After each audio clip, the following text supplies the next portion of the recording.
Hi guys! It's Neil here again, welcoming back myself sa aking new vlog. So kunwari lang tayo new, pero old na pala ito kasi andito lang ako sa hotel, nagbablog dahil di umalis. Pero ang vlog na ito is about 9 things you need to know kung mag-visit ka ng Hyderabad, India.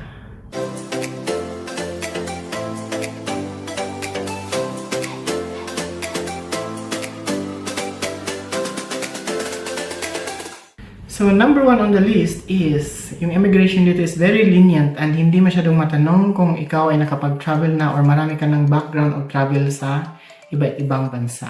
So as mentioned din sa two previous video and maybe doon sa aking hotel stay experience, nakapag-travel na nga din ako ng iba-ibang bansa kaya hindi ako masyadong tinanong. Hindi ako tinanong about my finances, hindi ako tinanong about my background, hindi ako tinanong about any ticket, hindi ako tinanong about any visa issue, wala. Nag-stamp lang siya and diretso. Hindi nga ako tinanong kung saan hotel ako mag-i-stay, walang tinanong.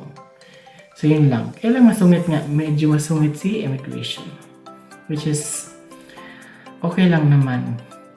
No problem naman sa akin nga, basta walang issue na ibabato sa akin. Yun lang yun. Pangalawa is ang airport ng India. Particularly dito ako nag-land sa Rajiv Gandhi International Airport sa Hyderabad. Hindi naman sa pero marami ng protocol ng scanning kasi puro kami scan nung pagdating namin dito. So scan ng biometrics sa kamay, okay fine. Pero scan ulit ng luggage, sige na ako scan, sige ng hubad. So yun. Be prepared lang kapag ikaw ay pumunta dito. Kasi hindi kaya sa Philippines na hindi naman masyadong nag-i-scan. So, sa Vietnam din, wala din mga ganong scanning. Sa departure lang. So, yun ang doon. Yun ang isang information. Next tayo is that, kung kailangan mo ng SIM card, makakabili ka dito sa India, kaya lang medyo matagal ang registration. Hindi kagaya sa Thailand or sa Vietnam na mabilis i-register. So, ang SIM card na nakuha ko nung ako ay nagpunta dito last night, it was, cost is 800 rupees.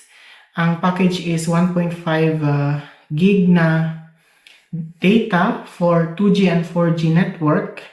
Pero pag 5G is unlimited, so daily yun. Plus, meron kang 100 minutes na free call. Sa India lang siya pwedeng gamitin. Hindi pwedeng gamitin sa international or any other country. So, valid lang dito yun. So, number 4 tayo is, pagdating mo dito sa India, prepare yourself for heavy traffic. Yes, kasi especially yan kung ikaw ay nagpa-plan na mag-tour dito. Kung meron ka namang sariling tour guide o sariling tour operator, okay lang. Hindi mo na kailangang isipin yan. Sila nang bahala mag-isip niyan. Sila namang problema niyan. Pero kung gusto mo na mas makakamura ka talaga kung ikaw ang mag-discover ng mga place dito. So kagaya ko, based on experience, mas nakakamura ko kasi kung magpa-private tour ka at ikaw lang mag-isa, ang cost nun is around 2,500 to 3,000 rupees. Pero kung ikaw ay gagamit ng apps, siguro makarating ka sa 5 lugar, hindi ka paabot dun sa cost. Kasi nakarating na nga ako sa 2 lugar dito, ang cost lang is around malalaking major pa yun na tourist attraction, ang each is 110 rupees lang. So, i-multiply mo ng 4. So, 400 lang yan. Kasi ang most ng tourist attraction dito na magkakalapit is yung nandoon sa Banjara Lake. Ayoko na puntahan kasi malayo nga. Dahil baka ma-stuck ko in traffic. Dahil na-stuck ako ng traffic nung pumunta ako ng Golconda Fort. More than 30 minutes ako naghintay. So, kung pumunta ako ng Chao Mahala Palace, so mas lalo ako ma-stuck in traffic. So, hindi na ako risk na pumunta and instead nag-vlog na lang ako and nag-inform sa'yo kung balak mo mapunta dito. Next tayo is you expect to see more tuk-tuk. So tuk-tuk is yung 3 ang gulong. Meron yan sa Thailand, meron na rin yan sa Manila ngayon.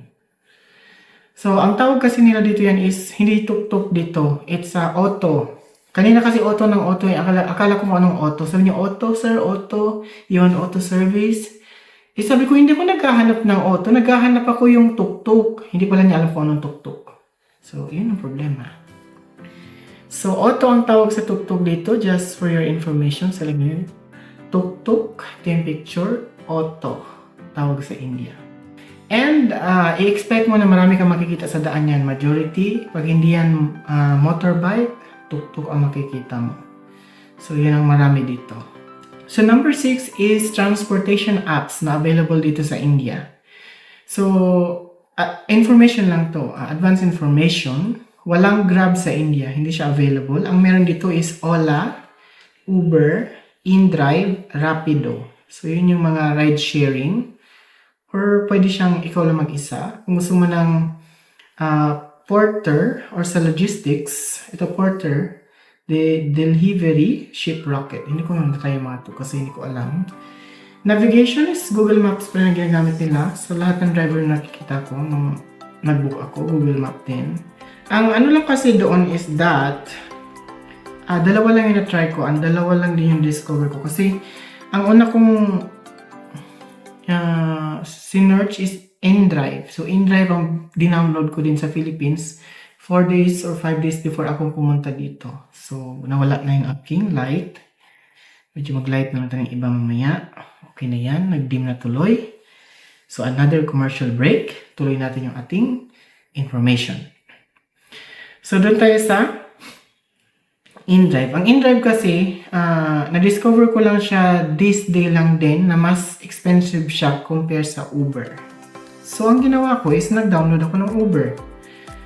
So, sa Uber, kung sa InDrive is umabot yan ng 153 rupees, sa Uber is ano lang, 100 rupees or 105.